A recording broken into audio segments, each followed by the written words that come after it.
Hello friends, स्वागत है आप लोग का एनसीईआरटी जोन में। पीटी 365 में इन्वायरमेंट हम लोग डिस्कस करें। इन्वायरमेंट में हम लोग 1.2.4 तक डिस्कस कर चुके हैं। इसके बाद इस वीडियो में हम डिस्कस करेंगे इसके आगे का, और हम लोग इस वीडियो में कंप्लीट करने का कोशिश करेंगे ये 6 टॉपिक। ठीक है। सबसे पहले मिशन इंटीग्रेटेड बायो रिफाइनरी, जो कि मिशन इनोवेशन का पार्ट है। मिशन लाइफ, जो कि लाइफस्टाइल फॉर एनवायरनमेंट है। कार्बन बॉर्डर एडजस्टमेंट मैकेनिज्म के बारे में, इंटरनेशनल सोलर अलायंस के बारे में, ग्लोबल एनवायरनमेंट फैसिलिटी के बारे में, और कुछ इंपॉर्टेंट इनिशिएटिव है उसके बारे में। Innovation road map of the mission integrated bio refinery. सबसे पहले समझिए मिशन इनोवेशन क्या है। मिशन इनोवेशन एक ग्लोबल इनिशिएटिव है। कई सारे देश है, 22 कंट्री है और यूरोपियन यूनियन है। इंडिया इसका फाउंडिंग मेंबर है। इसका पहला फेज स्टार्ट हुआ था पेरिस एग्रीमेंट के साथ, और सेकेंड फेज स्टार्ट हुआ 2021 में।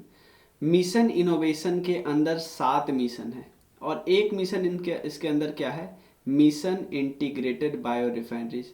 तो और इसी पे न्यूज है। तो बाकी कौन कौन है, carbon dioxide removal, zero emission shipping, green powered future, clean hydrogen, net zero industry, urban transition, मतलब अर्बन ट्रांसपोर्टेशन की बात कर रहे हैं। तो मिशन इंटीग्रेटेड बायो रिफाइनरीज की बात कर रहे हैं। मिशन इनोवेशन के बारे में हमने पूरा डिस्कस किया। इंडिया फाउंडिंग मेंबर है। अब इंडिया ने अनाउंस किया है कि वो लॉन्च कर रहा है innovation road map. Road map मतलब एक ब्यौरा होता है कि कैसे हम इसको हासिल करना है। मिशन इंटीग्रेटेड बायो रिफाइनरीज कहाँ पे, ग्लोबल क्लीन एनर्जी एक्शन जो फोरम हो रहा था ना वहाँ पे। और किस किस के द्वारा बनाया गया है, इसमें इंडिया तो है ही, और लोगों ने सपोर्ट किया। ब्राज़ील ने, कनाडा ने, ईसी ने, यूरोपियन कमीशन और यूके ने। ठीक है ना। जो हमारे बायो रिफाइनरीज वैल्यू चेन है ना, उसमें क्या क्या अभी गैप है, क्या क्या चैलेंजेस है, उसके बारे में डिस्कस करते हैं। 7 मिशन में से एक मिशन ये भी है। मिशन इंटीग्रेटेड बायो रिफाइनरीज के बारे में है कि one of the 7th mission है, 2022 में लॉन्च किया गया। और इसमें कंट्री कौन कौन है ध्यान रख लीजिए। कोर मिशन मेंबर कौन कौन है, ब्राज़ील और कनाडा। और उसके अलावा को लीड्स कौन है, इंडिया और नीदरलैंड्स है। और इसके अलावा सपोर्ट कौन करे, यूरोपियन कमीशन और यूके। इसीलिए ना आपने देखा है कि वहाँ पे बनाया कौन है, तो ये सब है उसमें। और इसका मेन क्या है कि इंटरनेशनल कोलैबोरेशन को ज़्यादा से ज़्यादा करना, और एनर्जी R&D पे ज़्यादा से ज़्यादा फाइनेंस करना है, रिसर्च एंड डेवलपमेंट पे। गोल क्या है, इनोवेटिव सॉल्यूशन लाना और commercialisation of integrated bio refineries को एक्सेलरेट करना। और उसके बाद टारगेट क्या है, 10% ऑफ फोसिल्स बेस्ड फ्यूल को और केमिकल और मटेरियल को बायो अल्टरनेटिव्स में कन्वर्ट करना बाई 2030 तक। और 8 कोलैबोरेटिव एक्शन जो है ना, उस 3 पिलर के अंदर है। पहला R&D, मतलब research development and demonstration, pilot and demonstration करना है। पॉलिसी और मार्केट कंडीशन को इम्प्रूव करना है। ठीक है। उसके अलावा कुछ रिलेटेड न्यूज़ भी है। Funding opportunity on sustainable aviation fuel and hydrogen valley platform, इसको भी लॉन्च किया गया। दो है, national funding opportunity on sustainable aviation fuel, उसके बाद हाइड्रोजन वैली प्लेटफॉर्म। ठीक है ना, इतना बस ध्यान रखना। मिशन लाइफ, सबसे पहले समझिए मिशन जो लाइफ है ना, सबसे पहले मोदी जी ने मिशन लाइफ, जिसका फुल है lifestyle for environment, statue of unity Kevadia जो गुजरात है ना, वहाँ से इंट्रोड्यूस किया, लॉन्च किया, हम ऐसा बोल सकते हैं। सबसे पहले इसको इंट्रोड्यूस किया हम ग्लासगो में, मोदी जी गए थे COP26 United Nation framework convention on climate change के, वहाँ पे इन्होंने इस टर्म को इंट्रोड्यूस किया। ठीक है ना। मेन इसका मकसद क्या है, India lead global mass movement है। लोगों की एक्टिविटी को बदलना है, लोगों के लाइफस्टाइल को बदलना है। टारगेट क्या है, एटलीस्ट 1 बिलियन इंडियन या अदर ग्लोबल सिटीजन को ऐसे करना है कि वो अपने लाइफस्टाइल को 2022 से 2027 के बीच अपने लाइफस्टाइल को इम्प्रूव कर ले। और यहाँ पर लिखा हुआ है with in India at least 80% of the all village and urban local bodies. इसका एम है कि इन्वायरमेंटल फ्रेंडली बन जाएगा 2028 तक। अपने हर एक्टिविटी में इन्वायरमेंट का बात करेगा। 5 साल का मिशन है 2022 से 27। ठीक है। और इंडिया ने अपना इसके साथ साथ ये एक एम्बिशियस टारगेट है काफ़ी ज़्यादा। उसके अलावा 2022 से 23 मिशन फोकस कर रहा है फेज 1 पे। इम्प्लीमेंट कौन कर रहा है? नीति आयोग, ये तो हमें पता ही है। और सब्सिक्वेंटली इम्प्लीमेंटेड बाय मिनिस्ट्री कौन है? Obviously ministry of environment, forest and climate change. Non linear और नॉन सिक्वेंशियल मैनर है, सब राज्य में साथ से होगा। विजन क्या है? कि लाइफस्टाइल को इम्प्रूव करके प्लैनेट को बदलना।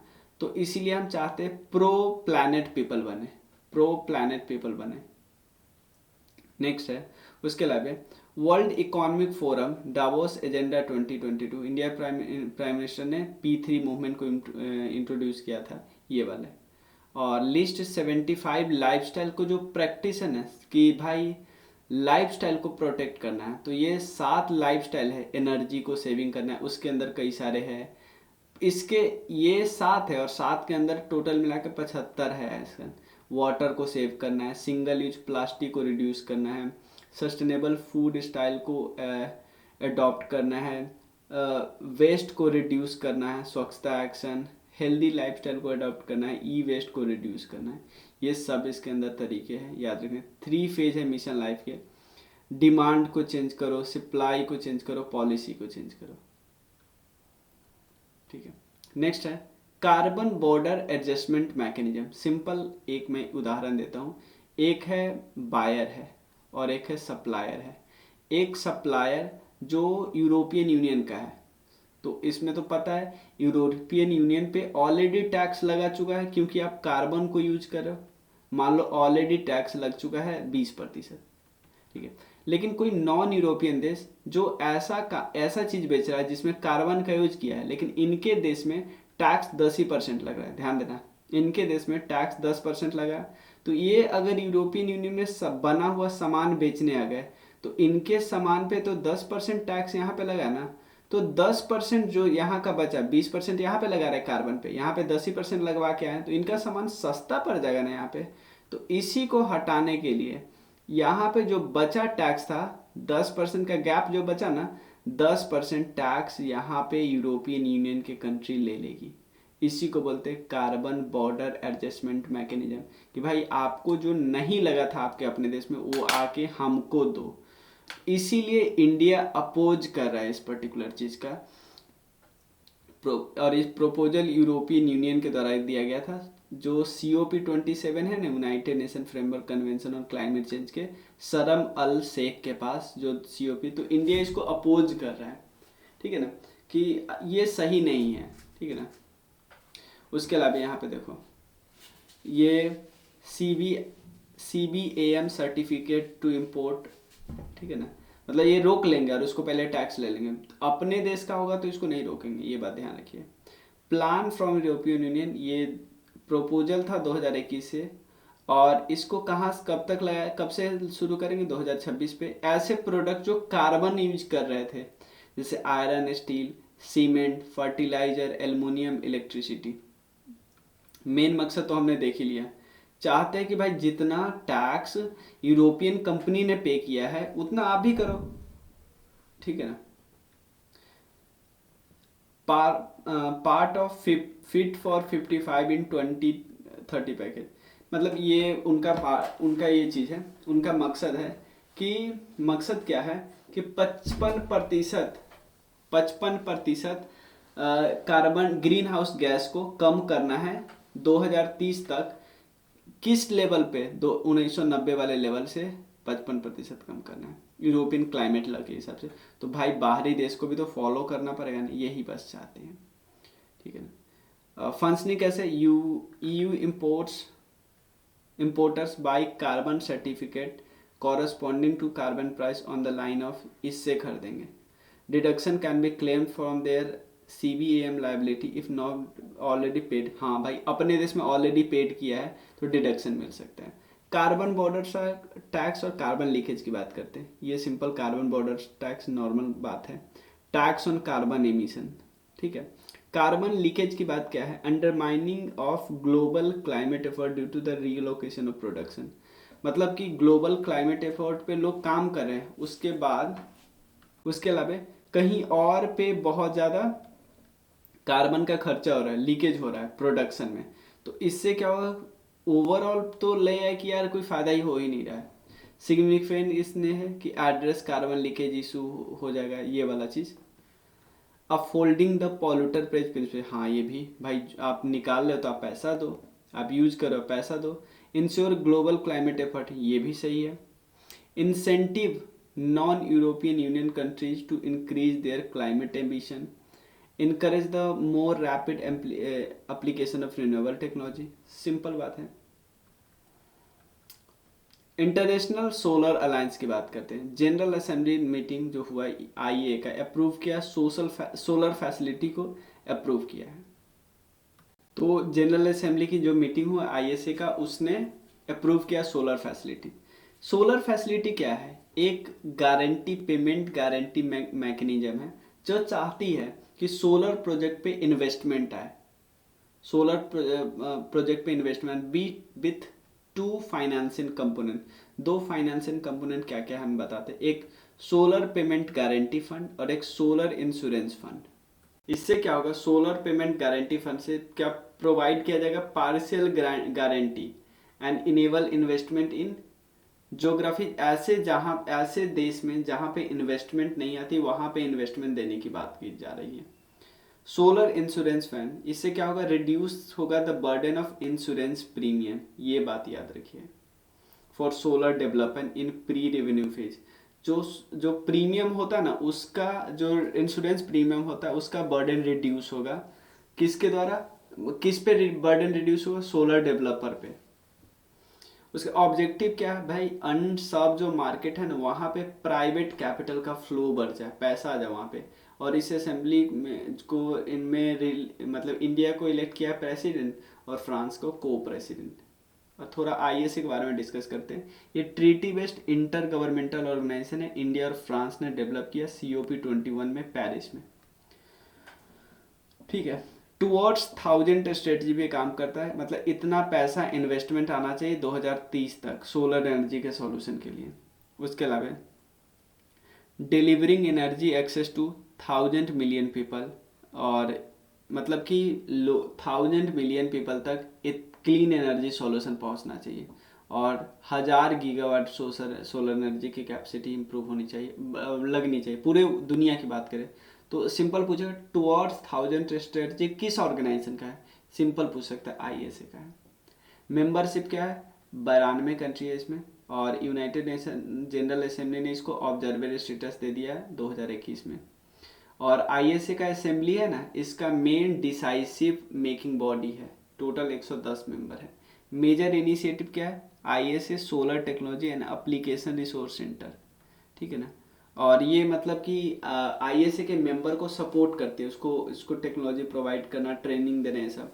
ISA solar fellowship and mid career professional के लिए one sun one world one grid, ये भी याद रखिएगा। किसका है, आईएसए का है। किसके पार्टनरशिप के साथ, वर्ल्ड बैंक ग्रुप के साथ,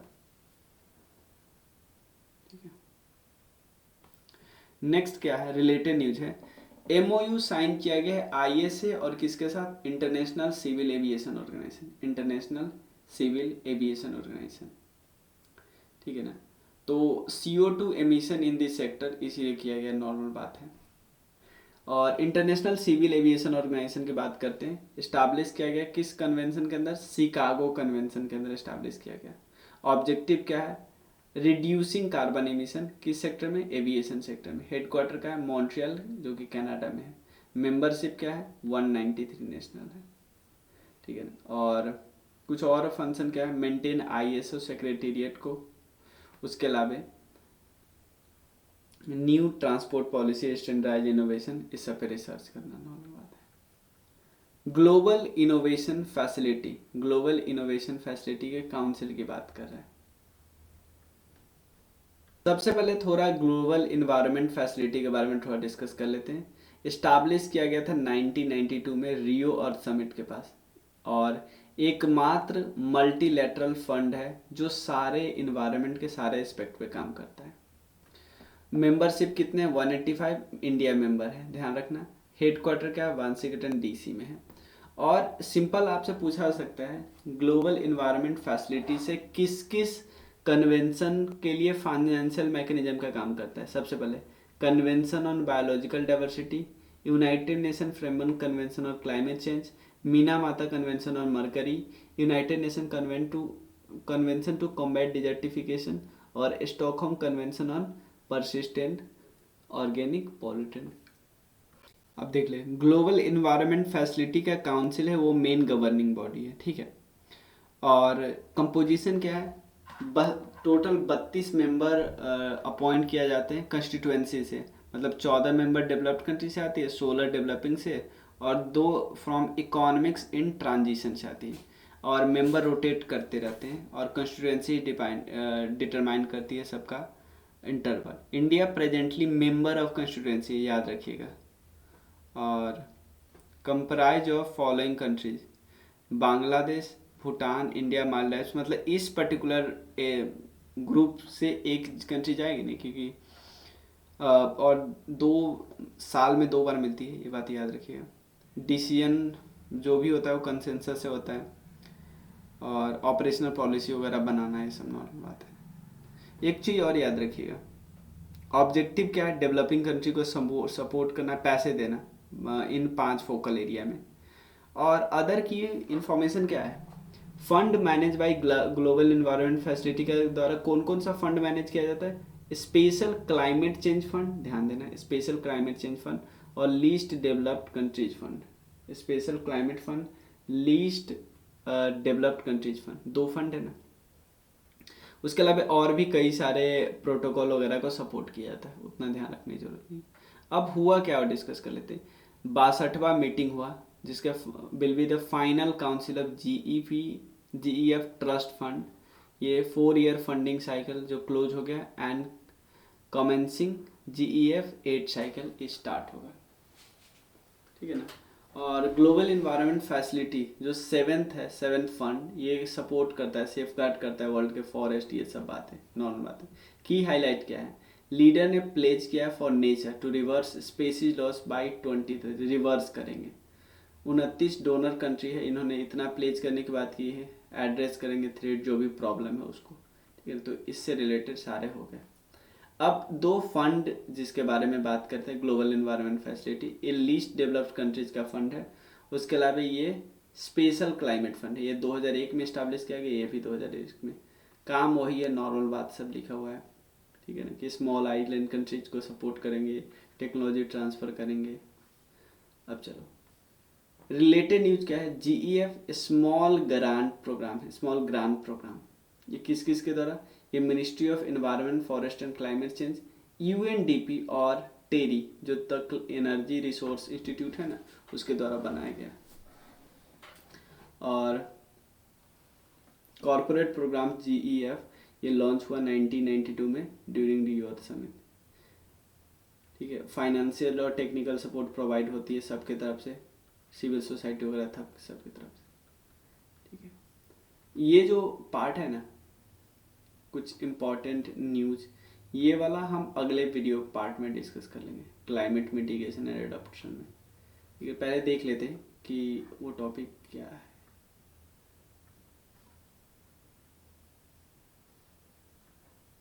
क्लाइमेट मिटिगेशन और एडॉप्शन वाला, क्योंकि हाँ ये 4 एक साथ हो जाएगा और फिर और एक साथ ये वाला, ठीक है।